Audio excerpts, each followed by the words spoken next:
Hello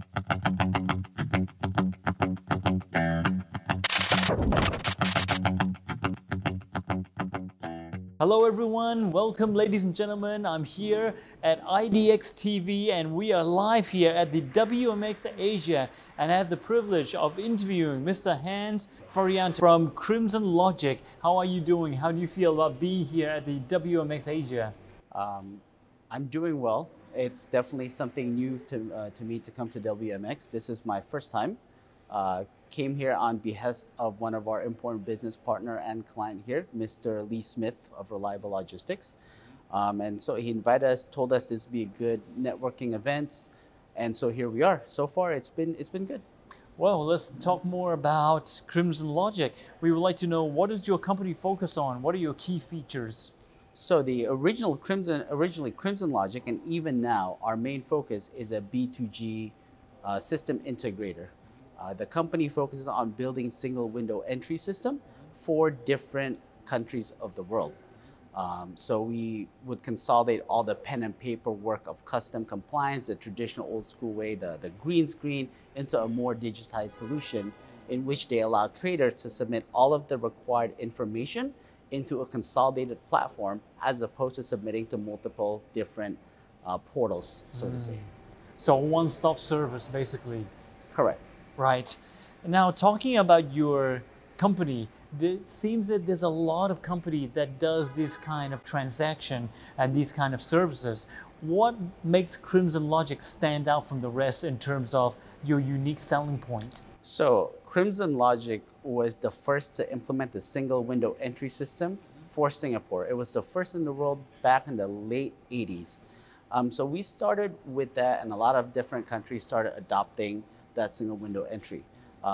And also another big difference to us is that, unlike others who only focuses on the B2G, we also have a B2B features of, I should say, B2B product side of our company. We're also directly connected to US Customs, the Canadian CBSA, to allow the B2B transactions to actually connect to those single window entry system. But before that, let me preface this, we did not build the system for Canada or US. I wish we did. Right. Moving on now and talking more about Crimsonlogic in terms of innovation and technology, have you brought in any new innovation and technology to help your clients? Yes. So the company as a whole originally started with a B2G mindset. What I do is I'm a global program manager, mainly connecting traders with their, I should say, helping traders with their e-commerce solution. What my platform does is I make trade easy for the de minimis value into the US from anywhere in the world.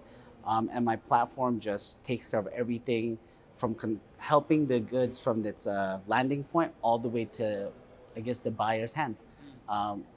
By consolidating all of the touch points, that's usually 5 or 6 different touch points for a trader, into just one touch point, which is us.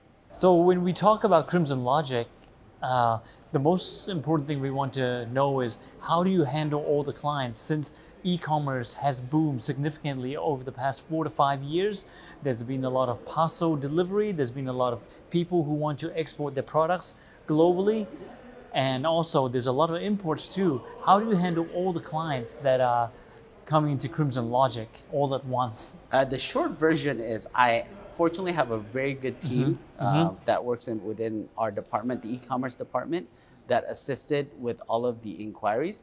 But 9 out of 10, our digital platform would just automate all of the requests, all of the difficult features, all the things that could be classified as a black or white.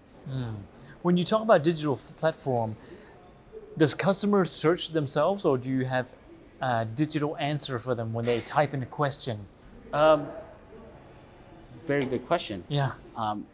Right now, we have an FAQ that answers most of the question, but most of the e-commerce transaction at this point, I don't want to say that we've trained our customer, but it's a very black or white. So when they do submit, if it goes through, then they're free and clear to go and just go to sleep, do about their business, and then we'll give them the update as the status of the shipment goes along. Right. Now, from your viewpoint, I just mentioned about e-commerce and how booming it is, but from your viewpoint and from Crimsonlogic, could you share and unwrap some e-commerce and postal last mile trends that you are seeing right now? The biggest last mile trend from my experience is that more and more companies, especially shippers from the China side, the selling platform, they're moving more into a regional carrier as opposed to sticking to the big UPS, FedEx, or DHL. The reason for that is one, the regional carriers tend to have more knowledge for the local region, and two, their service level are significantly shorter, right? And three, their pricing, you cannot compete with them. They're anywhere between 25 to 30% less in terms of pure costs. For, I don't want to say always better service, but marginally better service. Well, when we talk about the Southeast Asian market, what makes Crimsonlogic very appealing to this market rather than other companies, specifically talking about Southeast Asia and the Asian market? We're based in Singapore. It's just in central Southeast Asia. We have a lot of history here, and also we are a PSA company. To a lot of people in Southeast Asia, that should be a very familiar name. It's Port Singapore Authority. And they're one of the largest port operator in the world, all asset based. They are our major shareholders, so that should be a pretty familiar name and should give a lot of people confidence. And what technologies have you brought in and innovations to make sure that your business, Crimsonlogic, are sustainable into the future, 5 years from now, a decade from now? One of the biggest things that we are bringing in is, like I said, it's more automation. Anything that we could digitize, we're digitizing. So we are actually converting away from human elements. No more cutting down a lot on data entry, even if it's for declaration, making clearance more predictable. We use some machine learning to determine HS codes. And we have a database of consolidated HS code that we work with. So a lot of that will make us more relevant as the volume does come in. And also makes it easier because, as we all know, human capital does not scale as well as technology that could crunch 50 to 100 times the manpower. So that's what we're doing to stay relevant. We're just trying to digitize a lot of things just to make things a lot easier for everyone. Sure, they can ask you questions from anywhere around the world that they would like to and get access to. I think a really important question that a lot of people are concerned about, including you being the executive of Crimsonlogic, is return management. How can you be assured that you get return management? Clients coming back to you over and over, maybe they want to explore another new region that they want to export to. What makes Crimsonlogic a platform that people can return and use over and over? Very good question. I actually partner with one of our premier partner here. He owns all of the assets that we deal with.